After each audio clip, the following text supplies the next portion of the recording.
ہمارے استاد مولانا محمد یوسف بنوری رحمۃ اللہ علیہ جو عرب میں عجم سے زیادہ معروف تھے، جب حضرت مسجد نبوی سے نکل کے باہر جاتے تھے تو عرب گھروں سے کرسیاں نکال کے جگہ پہ رکھتے تھے، ٹھنڈا شربت، ٹھنڈا دودھ، کھجور اجوا، کہ حضرت یہاں سے گزرے، گھنٹوں عرب انتظار کرتے، مشائخ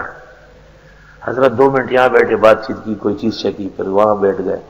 فرماتے تھے رسول اللہ صلی اللہ علیہ وسلم کے لوگ ہیں، ہم پر ان کا احسان ہے، ان کو نہ نہیں کر سکتا ہوں۔ حضرت نے ایک دفعہ کچھ مراقبہ کیا اور اللہ سے دعا کی کہ بس اب میں بہت تھک گیا، پاکستان میں مدرسہ قائم ہو گیا، چل رہا ہے، میں یہیں آنا چاہتا ہوں۔ جناب نبی کریم صلی اللہ علیہ وسلم کی زیارت نصیب ہوئی اور ارشاد فرمایا کہ اے یوسف بنوری، وہ جو ادھر مدرسہ ہے وہ میرا نہیں ہے کہ تم یہاں آ کے بیٹھنا چاہتے ہو، اگر سب لوگ یہاں آ کے بیٹھ گئے تو یہ اسلام کا کام کیسے دنیا میں ہوگا۔ حضرت بڑے روتے تھے اور فرماتے کہ اس مدرسے نے مجھے وہاں سے روک لیا۔ چند سال پہلے جب علماء کرام ہمارے شہید ہوئے تھے بہت زیادہ، ہم انہی دنوں میں وہاں تھے،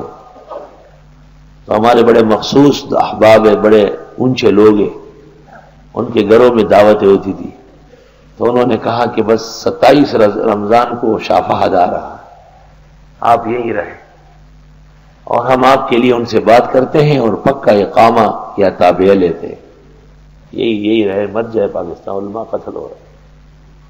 میں ویسے تو ہاں کرتا تھا، دعائیں دیتا تھا، جب اخیر دن آئے میں نے ان کو کہا ایک بات سنو، وہاں جو ہم ٹوٹی پوٹی خدمت کرتے ہیں اللہ کے ہاں قبول ہے اور اس کی برکت سے یہاں آنا نصیب ہوتا ہے، اور آپ جیسے مخلص ہمارے احترام و اکرام میں کمی نہیں کرتے۔